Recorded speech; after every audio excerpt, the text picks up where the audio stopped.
먼저 좋아요와 구독 부탁드립니다. 오늘은 이모부가 집을 비운 사이 조카가 이모를 치매로 요양병원에 입원시킨 사연입니다. 남편은 어떻게 아내를 병원에서 퇴원시킬 수 있을까요? 자, 그럼 시작해 보겠습니다. 부산 영도에서 35년간 해양경찰로 근무하신 한도윤 씨, 올해 69세이십니다. 이분의 이야기는 마치 한 편의 추리 소설 같기도 하고 때로는 가슴 뭉클한 감동 드라마 같기도 해요. 도윤 씨는 평생 바다를 지키며 사셨던 분답게 은퇴 후에도 바다를 너무나 사랑하셨어요. 파도 소리를 들으면 마음이 편안해진다 고 하시면서 자주 제주도로 바다 낚시를 다니셨죠. 바다는 거짓말을 하지 않아. 사람과 달라서 말이야. 이게 도윤 씨가 자주 하시던 말씀이었어요. 이번에도 평소처럼 제주도로 일주일간의 바다 낚시 여행을 떠나셨습니다. 오랜 친구들과 함께 말이에요. 아이고, 이번에는 참돔을 정말 많이 잡았네. 하면서 기분 좋게 집으로 돌아오시는 길이었어요. 가방 가득 싱싱한 생선을 담고 아내 서연 씨에게 보여줄 생각에 마음이 들떠 있었죠. 부산 영도의 집 현관문을 열면서 도윤 씨가 평소처럼 큰 소리로 외쳤습니다. 여보, 다녀왔어. 이번에 참돔 정말 많이 잡았다고. 회 떠서 같이 먹자. 목소리에는 일주일 만에 집으로 돌아온 기쁨과 설렘이 가득했어요. 그런데 이상했습니다. 평소 같으면 벌써 달려나와서 어머, 우리 영감 고생했네. 얼굴이 까맸어. 하며 웃으면서 맞아주던 아내 서연 씨가 보이지 않는 거예요. 집안이 너무 조용했어요. 대신 현관에서 나온 건 외조카 재우였습니다. 평소에는 밝고 활발한 녀석이었는데 오늘따라 표정이 어딘가 어둡고 무거워 보였어요. 눈도 제대로 마주치지 않고 고개를 숙이고 있었죠. 재우야, 너 왜 여기 있니? 내 이모는 어디 갔어? 도윤 씨가 의아해하며 물었습니다. 혹시 장 보러 나갔나? 아니면 책방에 있나? 재우가 무거운 한숨을 내쉬며 말했어요. 이모부, 앉으세요. 할 말이 있어요. 목소리가 떨리고 있었어요. 도윤 씨의 가슴이 철렁 내려앉았습니다. 40년을 함께 산 아내에 대한 나쁜 예감이 들기 시작했거든요. 무슨 일이야? 빨리 말해봐. 이모부, 이모가 병원에 계세요. 병원? 어디가 아픈가? 감기라도 걸렸나? 아니면 넘어져서 다쳤나? 도윤 씨의 목소리에 걱정이 가득했어요. 재우가 무거운 표정으로 고개를 저었습니다. 아니에요. 급성 선망과 초기 치매 증상이 갑자기 나타나서 위험한 상황이 많이 생겼어요. 뭐라고? 치매라고? 도윤 씨는 귀를 의심했습니다. 갑자기 다리에 힘이 빠져서 소파에 주저앉았어요. 일주일 전만 해도 아내 서연 씨는 정말 멀쩡했거든요. 아니, 멀쩡한 정도가 아니라 동네에서 작은 책방을 운영하면서 각종 문화행사까지 기획하고 계산도 척척 해내시던 분이었어요. 여보, 이번 주에 새로운 시집 출간 기념회 있어. 벌써 25명이 예약했다고. 하면서 기뻐하시던 모습이 선명히 기억났어요. 말도 안 되는 소리야. 내가 떠나기 전날만 해도 책방 정산하고 다음 주 독서 모임 준비한다고 바쁘다고 했는데. 도윤 씨가 목소리를 높였어요. 이모부, 치매가 그런 거래요. 갑자기 나빠질 수 있대요. 특히 고령이신 분들은. 재우가 조심스럽게 말했어요. 고령이라니. 겨우 66인데 무슨 고령이야. 요즘 66이면 한창 활동할 나이야. 도윤 씨가 화를 내며 말했습니다. 그리고 우리 서연이는 건강하기로 소문났어. 매일 아침 6시에 일어나서 운동하고 책도 하루에 몇십 쪽씩 읽고. 재우가 더욱 조심스럽게 말을 이어갔습니다. 병원에서 검사도 다 받으셨고 의사 선생님도 치매라고 진단하셨어요. 그리고 이미 후견인 선임 서류도 접수됐고요. 후견인이라고? 도윤 씨가 벌떡 일어나면서 소리쳤습니다. 그게 무슨 소리야? 후견인이 왜 필요해? 내가 남편으로서 돌보면 되는 건 아니야. 이때부터 도윤 씨의 직감이 작동하기 시작했습니다. 35년간 해양경찰로 일하면서 기른 예리한 감각이 뭔가 이상하다고 경보를 울리고 있었어요. 재우의 태도도 이상하고 모든 게 너무 갑작스럽고 뭔가 준비된 것 같은 느낌이 들었거든요. 재우야, 내 이모가 있는 병원이 어디야? 당장 가봐야겠어. 도윤 씨가 다급하게 말했어요. 지금은 너무 늦었어요. 연애 시간도 끝났고 내일 아침에 같이 가요. 재우의 목소리에는 뭔가 거부하는 기색이 역력했어요. 늦었다고? 네 아내가 갑자기 치매에 걸려서 병원에 있다는데 시간이 어디 있어? 당장 가자. 도윤 씨가 소리쳤어요. 이모부, 진짜 면회 시간이 끝났어요. 밤에는 절대 안 받아줘요. 내일 아침 첫 번째로 가요. 재우가 간곡하게 말했어요. 하지만 재우의 설득에도 불구하고 도윤 씨는 도저히 기다릴 수가 없었어요. 결국 재우를 억지로 설득해서 병원으로 향했습니다. 하지만 예상대로 병원 정문은 굳게 닫혀 있었고 경비원이 나와서 면회 시간이 끝났다고 했어요. 집으로 돌아오는 길에 도윤 씨는 계속 생각에 잠겼습니다. 뭔가 이상했어요. 재우의 태도도 그렇고 모든 상황이 너무 급작스럽게 진행된 것도 그렇고 그날 밤 도윤 씨는 잠이 올 리가 없었어요. 침실에 혼자 누워서 천장을 바라보며 계속 생각했어요. 이상해.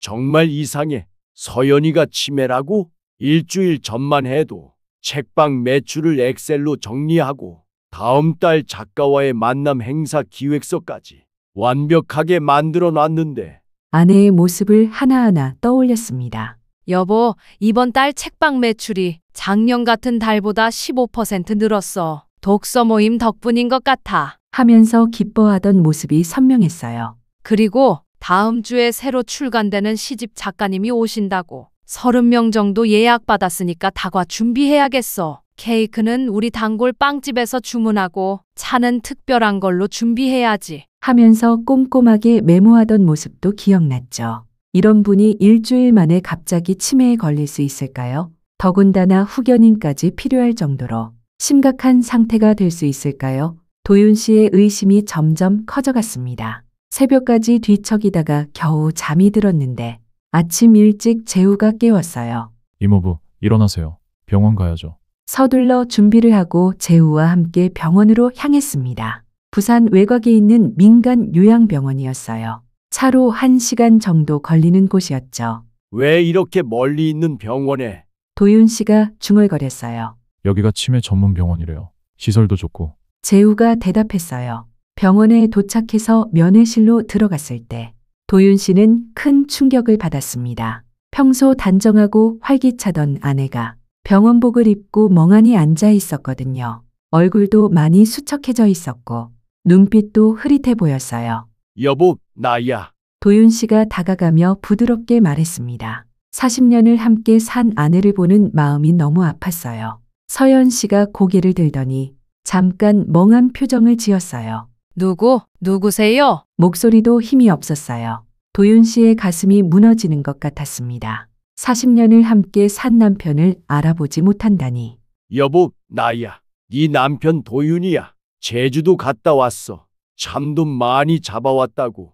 잘 모르겠어요. 서연 씨가 고개를 저었어요. 재우가 옆에서 말했어요. 이모부, 이렇게 기억을 못하세요. 어제도 저를 못 알아보셨어요. 하지만 잠깐 후 정말 이상한 일이 일어났습니다. 간호사가 잠깐 다른 환자분 보고 올게요 하면서 자리를 비운 사이 서연 씨가 갑자기 도윤 씨에게 다가와서 아주 작은 목소리로 귓속말을 했어요. 여보, 나 멀쩡해. 재우가 검사할 때 날짜, 인물, 장소 물으면 다 틀리게 답하라고 했어. 이상한 약도 계속 먹이고. 도윤 씨는 깜짝 놀랐습니다. 진짜 치매라면 이런 정확한 상황 판단을 할 수 있을까요? 이렇게 조리 있게 말할 수 있을까요? 그럼 왜? 하려던 순간 간호사가 다시 들어왔습니다. 서연 씨는 번개처럼 다시 멍한 표정으로 돌아갔어요. 누구시죠? 하면서 도윤 씨를 쳐다봤어요. 하지만 도윤 씨는 확신했습니다. 네 아내는 정상이야.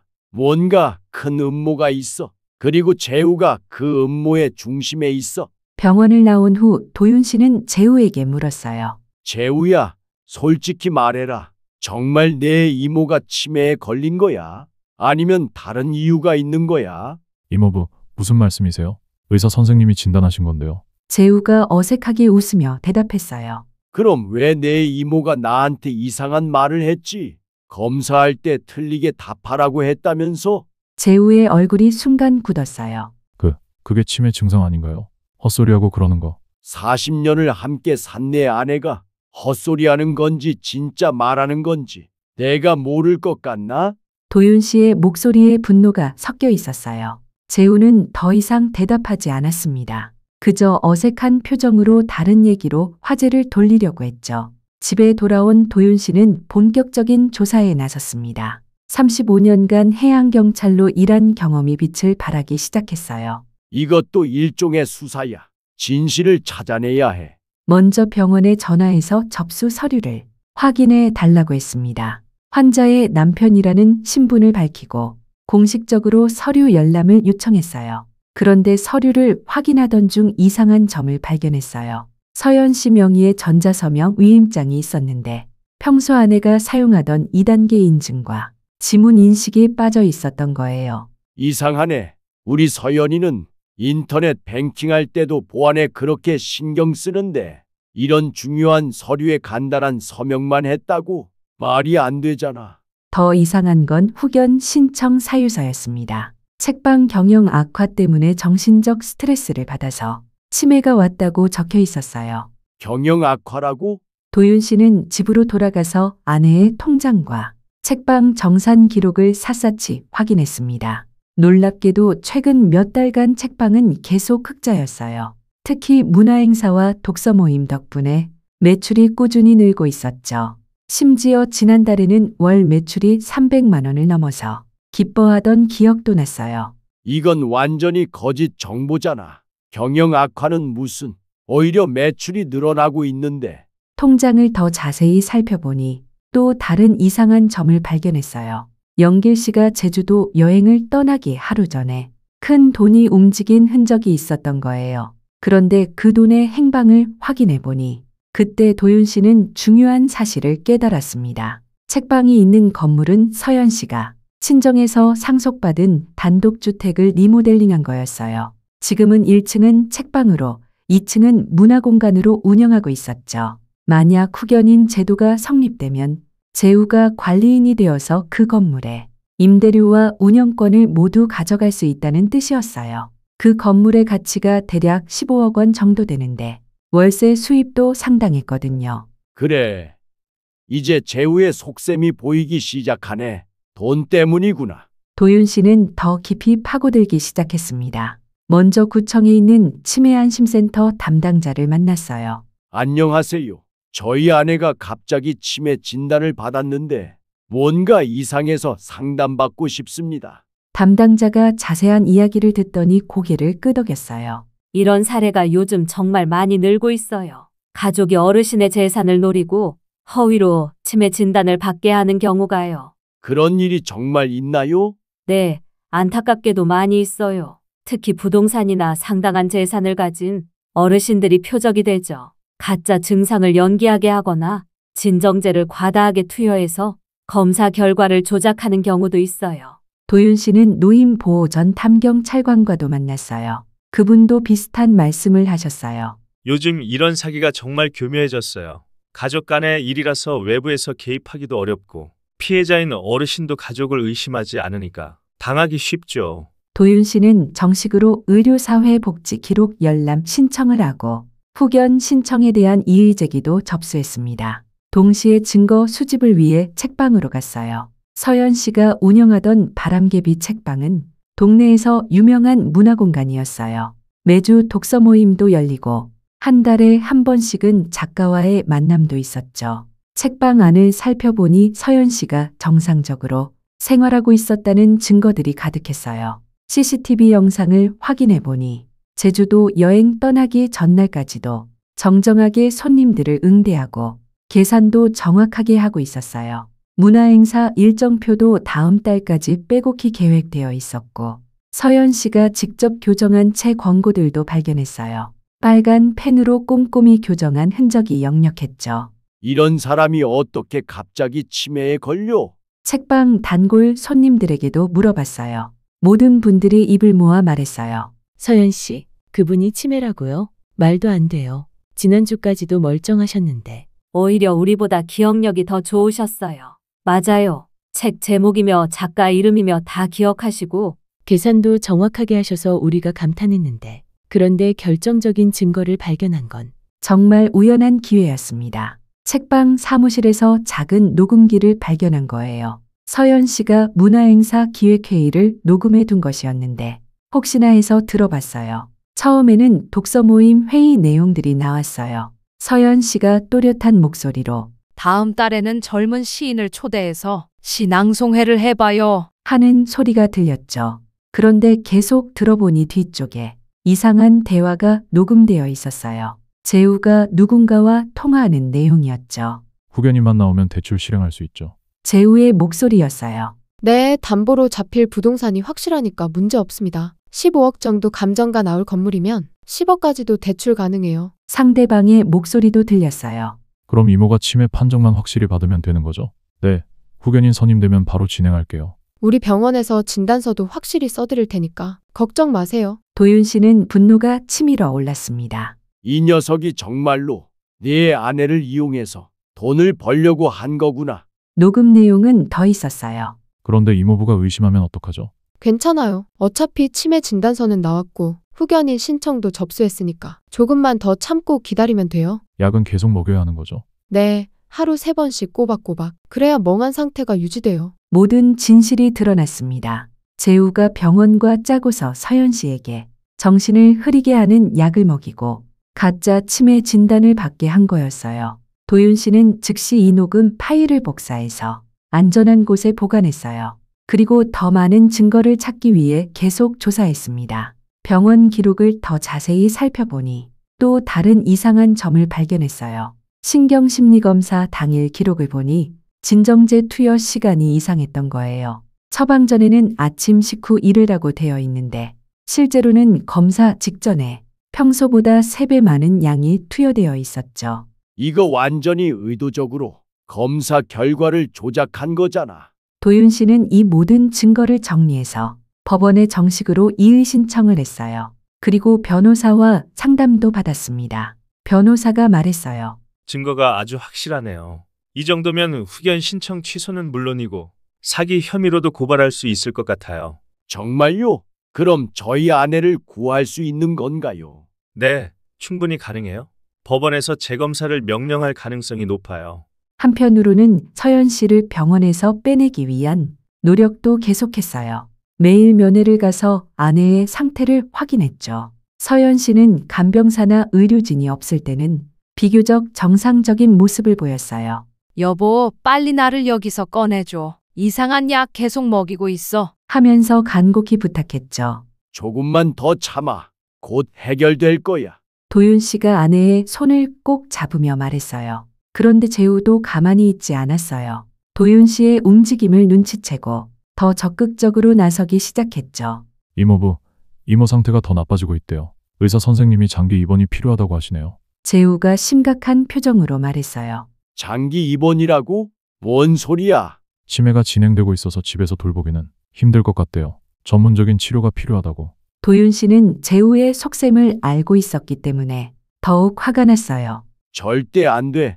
내가 직접 돌볼 거야. 이모부, 현실적으로 생각해보세요. 치매 환자를 집에서 돌보는 게 얼마나 힘든지. 현실적으로 생각하라고. 40년을 함께 산 아내를 포기하라고. 절대 그럴 수 없어. 재우와 도윤 씨 사이의 갈등이 점점 심해졌어요. 하지만 도윤 씨는 굽히지 않았습니다. 오히려 더 강하게 진실을 파헤치기 시작했죠. 드디어 법원 신문 날이 왔습니다. 도윤 씨는 준비한 모든 증거를 가지고 법정에 섰어요. 녹음 파일, 책방 운영 기록, CCTV 영상, 문화행사 기획서, 그리고 병원의 이상한 처방 기록까지 모든 증거를 제출했습니다. 판사님, 제 아내는 정상입니다. 이 모든 증거를 봐주세요.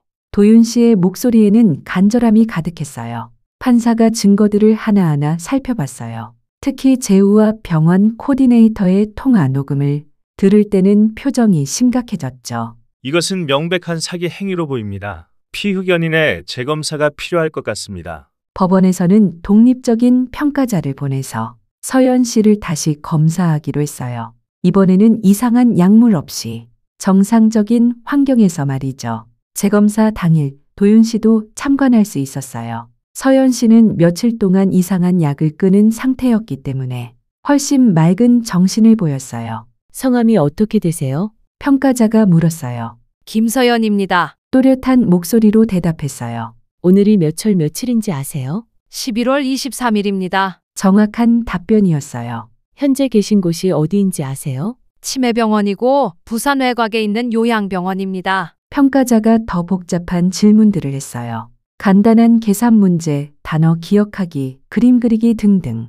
서연 씨는 모든 문제를 척척 풀었어요. 100에서 70 빼면서 계속 말해보세요. 193, 86, 79, 72, 65. 정확하게 계산했어요. 방금 제가 말한 세 단어를 기억하고 계신가요? 사과, 연필, 시계였습니다. 책방 운영은 어떻게 하고 계셨나요? 그러자 서연 씨가 갑자기 활기를 되찾으며 말했어요. 아, 우리 책방이요. 매달 독서 모임도 하고 작가와의 만남도 개최해요. 지난달에는 젊은 시인을 초대해서 시 낭송회를 했는데 30명이나 참석해 주셨어요. 매출도 계속 늘고 있어서 평가자가 깜짝 놀랐어요. 치매 환자라면 절대 이렇게 구체적이고 조리 있게 말할 수 없거든요.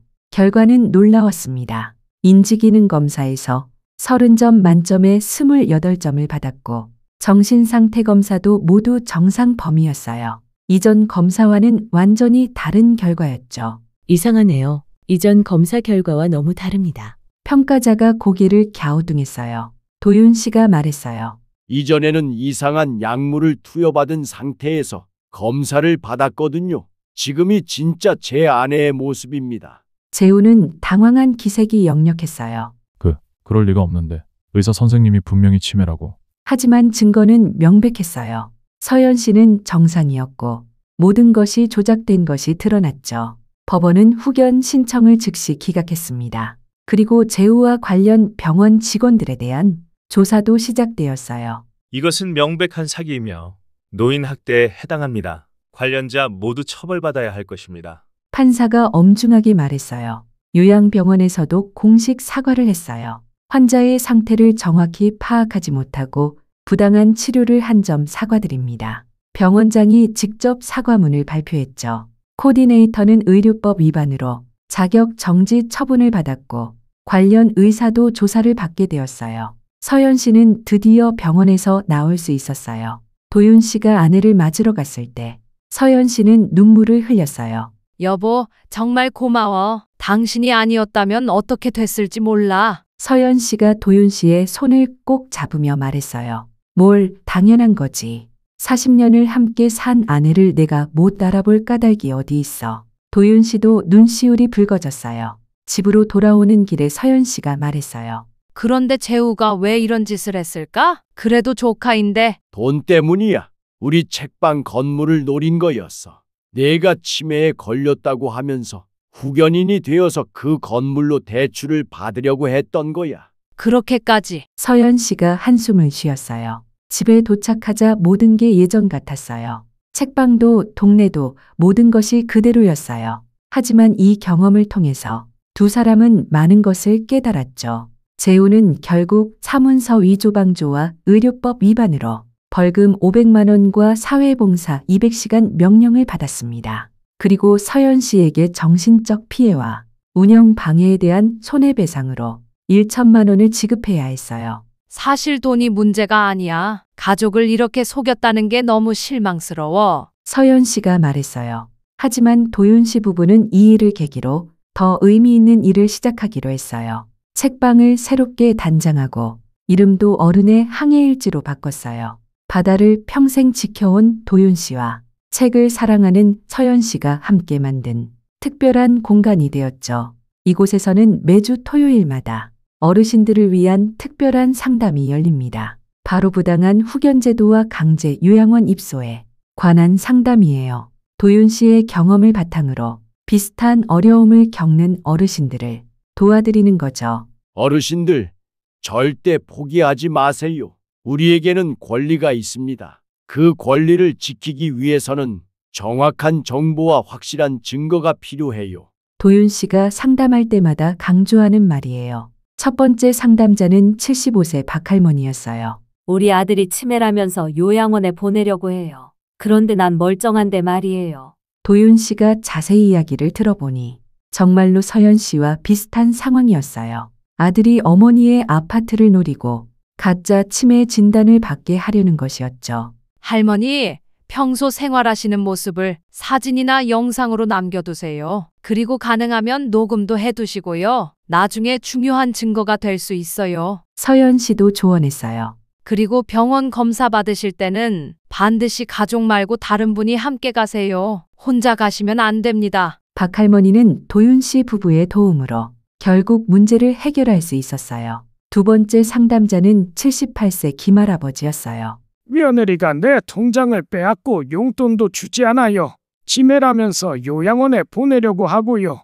이런 경우에는 더 복잡했어요. 이미 통장을 빼앗긴 상황이라 증거를 모으기가 어려웠거든요. 할아버지, 은행에 가서 거래 내역을 출력해 달라고 하세요. 그리고 평소 할아버지가 정상적으로 생활하고 있다는 걸 보여줄 수 있는 증거들을 모아야 해요. 도윤 씨는 할아버지와 함께 은행에 가서 부당한 거래 내역을 확인했어요. 며느리가 할아버지 몰래 큰 돈을 빼간 흔적이 역력했죠. 이건 명백한 재산 침해입니다. 경찰서에 신고하셔야 해요. 결국 김할아버지도 자신의 권리를 되찾을 수 있었어요. 이렇게 하나둘씩 소문이 나면서 어른의 항해일지를 찾는 어르신들이 점점 늘어났어요. 세 번째 상담자는 82세 이할머니였어요. 딸이 갑자기 나를 치매라고 하면서 집을 팔려고 해요. 그 돈으로 자기 빚을 갚겠다고 하고요. 네 번째는 69세 최할아버지. 아들이 내 연금을 가로채고 있어요. 나는 월 30만 원만 받고 있는데 실제로는 200만 원이 나온다고 하더라고요. 다섯 번째는 74세 정할머니. 조카가 내 땅을 팔아버렸어요. 내가 치매라면서 대리로 계약했다고 하는데 나는 그런 적이 없어요. 이런 이야기들을 들으면서 도윤 씨 부부는 이런 문제가 얼마나 심각한지 깨달았어요. 생각보다 정말 많구나. 어르신들이 이렇게 당하고 있는 줄 몰랐어. 서연 씨가 말했어요. 그러게 말이야. 우리도 당할 뻔했는데 다른 분들은 어떻게 혼자서 이런 걸 해결하셨을까? 도윤 씨 부부는 더 체계적으로 도움을 드리기 위해 공부를 시작했어요. 법률 상담, 의료 상담, 사회복지 관련 교육을 받았죠. 그리고 지역의 변호사, 의사, 사회복지사들과도 네트워크를 만들었어요. 혼자서 해결하기 어려운 문제들은 전문가들과 연결해 드리는 거죠. 우리가 모든 걸 다 해결해 드릴 수는 없지만 올바른 방향을 제시해 드릴 수는 있어. 도윤 씨가 말했어요. 몇 달이 지나자 어른의 항해일지는 지역에서 유명해졌어요. 신문에도 나고 TV 뉴스에도 소개되었죠. 부산 영도의 한 책방에서 어르신들을 위한 특별한 상담이 열리고 있습니다. 부당한 후견제도나 재산 침해로 고통받는 어르신들에게 희망이 되고 있습니다. 뉴스를 본 전국의 어르신들이 전화를 걸어오기도 했어요. 저희도 비슷한 문제가 있는데 어떻게 해야 할까요? 도윤 씨 부부는 전화 상담도 시작했어요. 직접 오기 어려운 분들을 위해서 말이죠. 일단 증거부터 모으세요. 평상시 정상적으로 생활하고 있다는 증거들을 최대한 많이 모으시고 의심스러운 일이 있으면 즉시 전문기관에 신고하세요. 지금까지 1년 동안 도윤 씨 부부가 도운 어르신들은 총 127명입니다. 그 중에서 95명이 문제를 성공적으로 해결했어요. 처음에는 내 일이니까 해결한 거였는데 이렇게 많은 분들께 도움이 될 줄은 몰랐어요. 서연 씨가 말씀하십니다. 바다에서 35년 동안 사람들을 구조한 것처럼 이제는 육지에서 어르신들을 구조하고 있는 거지. 도윤 씨가 웃으며 말했어요. 실제로 성공 사례들이 정말 많아요. 85세 한할머니는 조카가 치매라며 요양원에 보내려고 했지만 미리 대비해서 정상 판정을 받았어요. 72세 송할아버지는 아들이 가로챈 연금을 다시 되찾았어요. 79세 윤할머니는 며느리가 판 땅을 법적 절차를 통해서 되찾았어요. 이런 성공 사례들이 쌓이면서 어른의 항해일지는 더욱 유명해졌어요. 하지만 가장 기억에 남는 것은 재우와의 화해였어요. 1년 후 재우가 찾아왔어요. 많이 야위어 보였고 표정도 어두웠어요. 이모부, 죄송합니다. 재우가 고개를 숙이며 말했어요. 재우야, 서연 씨가 복잡한 표정을 지었어요. 정말 잘못했습니다. 돈에 눈이 멀어서 가족을 배신했습니다. 재우의 목소리에 진심이 담겨 있었어요. 도윤 씨가 말했어요. 이제 와서 사과한다고 해서 모든 게 용서되는 건 아니야. 알고 있습니다. 그래도 꼭 사과하고 싶었어요. 그리고 재우가 주머니에서 봉투를 꺼냈어요. 이건 제가 받은 손해배상금입니다. 다시 드립니다. 서연 씨가 고개를 저었어요. 그 돈은 내가 가져가라. 대신 다시는 이런 일 하지 마라. 그리고 다른 어르신들은 절대 속이지 마라. 우리가 당한 일을 다른 분들이 당하면 안 된다. 도윤 씨가 덧붙였어요. 재우는 결국 사회봉사를 하면서 본인의 잘못을 반성했어요.